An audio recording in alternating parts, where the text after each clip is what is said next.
Hello friends, welcome. So looking for AI companion that feels more human than robotic?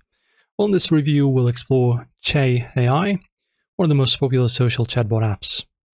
So this one is a mobile app available on both iOS and Android that lets you chat with a wide variety of AI personalities. You can choose from bots created by the community or even design your own. Each bot has a unique personality, tone, and conversation style.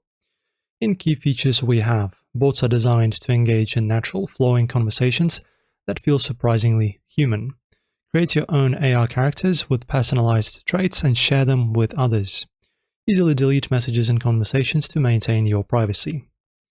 In pros and cons we have, the app is intuitive and easy to navigate. Conversations feel authentic, with bots remembering details from previous chats. The ability to create and customize bots adds a layer of personalization. Cons. Some users report that bots forget previous interactions, affecting continuity. There are concerns about bot creators potentially accessing user conversations.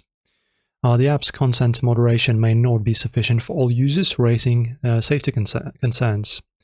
So is it worth it? Well, if you're seeking engaging and personalized AI conversations, it's a strong contender. However, be mindful of its limitations, especially regarding memory and privacy. For more insights and comparisons, check the links in the description. And of course, don't forget to subscribe and like the video. See you soon.